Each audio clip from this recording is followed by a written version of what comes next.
Hello दोस्तों, स्वागत है आपका अपने चैनल एग्जाम इज ऑन पे। तो फिर से मैं हाजिर हूँ नाबार्ड ग्रेड ए 2021 के लिए इकोनॉमिक सर्वे का पार्ट 2 लेकर। आप सभी को पता है नाबार्ड ग्रेड ए 2021 के लिए हम लोग ESI plus ARD plus general awareness को पूरी तरह से कवर कर रहे हैं। इसी सीरीज में ये हमारा 38वां पार्ट है, 38वां पार्ट है, याद रखिएगा। हालांकि अगर सिर्फ इकोनॉमिक सर्वे की बात की जाए तो ये सेकेंड पार्ट है। देखिए, हम लोगों ने एक टेस्ट सॉल्व कर लिया है, मॉक टेस्ट हम लोगों ने कंडक्ट किया था पार्ट 1 से लेके पार्ट 5 के लिए। अब सेकंड मॉक टेस्ट है कल, यानी थर्सडे को शाम 7 बजे अपलोड हो जाएगा। आप कभी भी दे सकते हैं, लेकिन मैं चाहूंगा कि आप जल्दी से जल्दी दें ताकि आपका रिवीजन मैक्सिमम टाइम हो सके। तो ये हमारा सेकंड पार्ट है इकोनॉमिक सर्वे का, और नाबार्ड ग्रेड ए 2021 सीरीज का ये पार्ट 38 है, जो कि पहले ही नाबार्ड ग्रुप पे अपलोड हो चुका है। इकोनॉमिक सर्वे हमने फर्स्ट पार्ट में कवर किया था कि इंडिया को ग्रोथ ओरिएंटेड रहना चाहिए।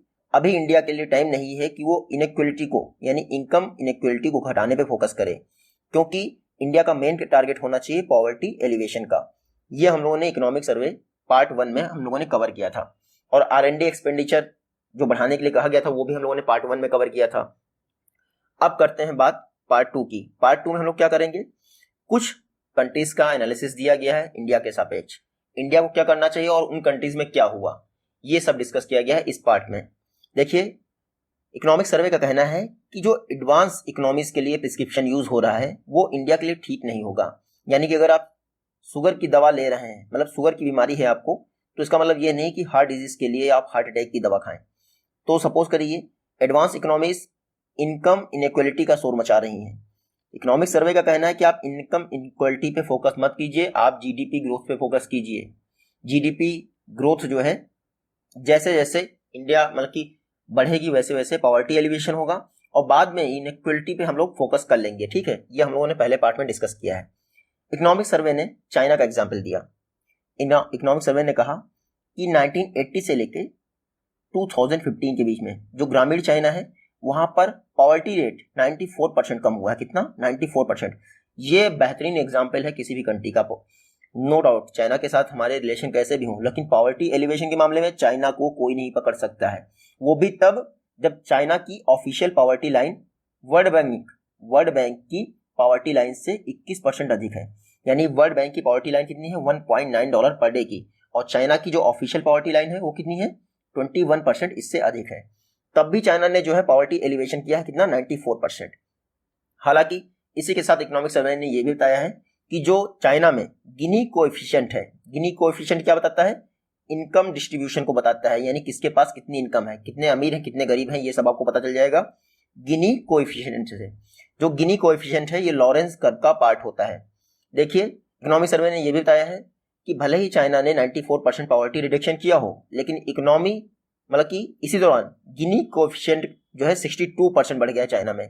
1980 से लेके 2011 के बीच में गिनी कोएफिशिएंट चाइना में 62%, 62% बढ़ गया है, जो कि इनकम इनइक्वलिटी को बताता है। देखिए, चाइना 2030 तक पॉवर्टी को भले ही समाप्त कर देगा, लेकिन इनकम इनइक्वलिटी बढ़ी है चाइना में। गिनी कोएफिशिएंट देखिए लॉरेंस कर्व का पार्ट है। गिनी कोएफिशिएंट कैसे निकालते हैं? ये पार्ट हो जाता है ए, ये पार्ट हो जाता है बी, ये है लॉरेंस कर्व। लॉरेंस कर्व जितना बड़ा होगा इनकम इनइक्वलिटी उतनी ही ज्यादा होगी। तो ये जो पार्ट ए है पार्ट बी है। गिनी कोएफिशिएंट आपको निकालना है तो a divide by a plus B, तो ये आपका आ गया गिनी कोएफिशिएंट। गिनी कोएफिशिएंट अगर 0 है तो फिर इनकम जो है इक्वली डिस्ट्रीब्यूटेड है। अगर गिनी कोएफिशिएंट 1 है तो वो सोसाइटी पूरी तरह से अनइक्वल है। ये बताया है इकोनॉमिक सर्वे ने। उसके अलावा इकोनॉमिक सर्वे ने ये भी बताया है कि आप इंडस्ट्रियलाइजेशन और अर्बनाइजेशन को एक्सेलरेट करके जो एग्रीकल्चर सरप्लस लेबर है उसको अर्बन एम्प्लॉयमेंट में ले जा सकते हैं।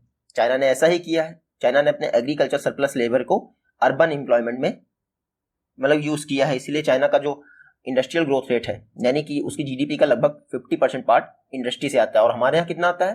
25% पार्ट आता है। उसके अलावा इकोनॉमिक सर्वे ने यह भी बताया है कि चाइना में 1978 से लेकर 2015 के बीच में जो नॉन फार्म जॉब है, यानी गैर कृषिगत नौकरियां जो हैं वो 29% से बढ़कर 70% हो गई हैं। तो चाइना में लोग फार्म जॉब की बजाय इंडस्ट्री वाले सेक्टर में अधिक इन्वॉल्व हैं। इकोनॉमिक सर्वे ने उसके अलावा बताया है, मतलब एक क्वेश्चन ये उठता है दिमाग में कि जो हेल्थ सिस्टम है वो मार्केट फोर्स का यूज करके खुद से क्यों नहीं सेल्फ ऑर्गेनाइज होता है? तो इकोनॉमिक सर्वे ने इसका जवाब ये दिया है कि इंडिया में जो इंफॉर्मेशन है हेल्थ सेक्टर की, वो बायर्स को यानी पेशेंट्स को अवेलेबल नहीं होती है इजीली। यानी हमें नहीं पता होता है कि किस हॉस्पिटल में अच्छे से इलाज हो रहा है या नहीं।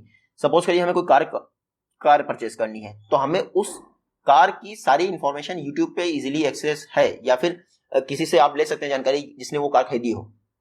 लेकिन इंडिया में जो हेल्थ सेक्टर की इंफॉर्मेशन है वो इजीली अवेलेबल नहीं होती किसी के पास। हम क्या करते हैं, टोटली डिपेंड हो जाते हैं हॉस्पिटल की रेपुटेशन या फिर डॉक्टर की रेपुटेशन पे। तो इसीलिए जो हेल्थ केयर सेक्टर है वो मार्केट फोर्सेस का यूज करके खुद से ऑर्गेनाइज नहीं हो पा रहा है। आप देख ही सकते हैं इंडिया में हर चीज, मतलब कि खास करके हेल्थ सेक्टर में मिसयूज बहुत होता है। जैसे प्रेगनेंसीज के दौरान जो सिजेरियन ऑपरेशन है वो इंडिया में काफी ज्यादा बढ़ गए हैं, 78%। ऐसा हम लोग प्रीवियस मॉड्यूल्स में पढ़ चुके हैं। लगभग 70 to 80% के बीच में सिजेरियन ऑपरेशन होते हैं। यानी कि स्पेन जैसी कंट्रीज में 80% ऑपरेशन होते हैं, 18% होते हैं। यानी कि 82% स्पेन जैसी कंट्रीज में नॉर्मल डिलीवरीज होती है। लेकिन इंडिया में क्या होता है, 78% के आसपास सिजेरियन ऑपरेशन होते हैं। ये हम लोग प्रीवियस मॉड्यूल में पढ़ चुके हैं। उसके अलावा इकोनॉमिक सर्वे ने ये बताया है कि अब लोग सोच के बैठे हैं कि अगला पैंडेमिक कल आने वाला है, इसीलिए हमें हॉस्पिटल जो है इसी हिसाब से बनाने चाहिए। लेकिन इकोनॉमिक सर्वे ने बताया है भाई, लास्ट पैंडेमिक आया था 1918 में, 1918 में आया था स्पेनिश फ्लू। उसके बाद अब 100 वर्षों बाद आया है। तो हमें बजाय इसके कि अगला पैंडेमिक कल आने वाला है, इसके बजाय हमें इस बात पे फोकस करना चाहिए कि मेन इशू क्या है हेल्थ केयर सिस्टम में, या फिर सबसे ज्यादा डिजीज कौन सी प्रभावित कर रही है ह्यूमन बींग्स को। तो इकोनॉमिक सर्वे में बताया गया है कि जो ग्लोबल डेथ्स होती हैं डिजीज के कारण, उसमें 71% पार्ट नॉन कम्युनिकेबल डिजीज का है। इंडिया में जो डेथ्स होती हैं उसका 65% पार्ट नॉन कम्युनिकेबल डिजीज का है। तो पहले एक बार इशू होता था कम्युनिकेबल डिजीज का, यानी डेंगू, चिकनगुनिया या फिर मलेरिया, टाइफाइड वगैरह, ये कम्युनिकेबल डिजीज जो मच्छरों से फैल जाया करती थी, ये सबसे पहले ये टेंशन का विषय होता था। लेकिन कई सारी स्कीम लॉन्च की गई, स्वच्छ भारत अभियान, हर घर जल मिशन, तो ये जो कम्युनिकेबल डिजीज थी ये काफी ज्यादा घट गई। लेकिन अब नॉन कम्युनिकेबल डिजीज इंडिया में 1990 से लेकर 2016 के बीच में 37% से बढ़कर 61% हिस्सा रखती हैं टोटल डेथ्स का। यानी इंडिया में 65% के आसपास जो डेथ्स होती हैं वो नॉन कम्युनिकेबल डिजीज से होती हैं। इकोनॉमिक सर्वे ने ये भी बताया है, अगर हेल्थ का जो मेंटल हेल्थ सेक्टर है या फिर प्राइमरी हेल्थ केयर है, इसको हार्नेस करना है तो हमें आर्टिफिशियल इंटेलिजेंस और टेलीमेडिसिन जैसी सुविधाओं का यूज करना चाहिए। ये आप देख सकते हैं, बताया गया है कि नॉन कम्युनिकेबल डिजीज और कम्युनिकेबल डिजीज क्या सिनेरियो है इनका। कम्युनिकेबल डिजीज जो 1990 में यहाँ पर थी, यानी 55% मौतों के लिए जिम्मेदार थी कम्युनिकेबल डिजीज, अब वो 10% से भी कम रह गई हैं। और वही जो नॉन कम्युनिकेबल डिजीज जो कि डाइटरी हैबिट से होती हैं, वो पहले 35% के आसपास जिम्मेदार थी और अब ये 65% हो गई इंडिया की बात की जाए।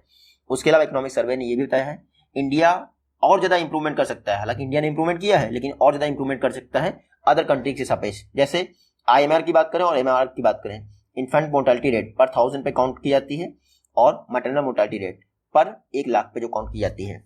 IMR की बात करें तो इंडिया ने 2000 में जो इन्फेंट मोर्टेलिटी रेट इंडिया में 66.67% था, वो घटकर हो गया है 2019 में कितना 32 हो गया है इन्फेंट मोर्टेलिटी रेट की बात करें।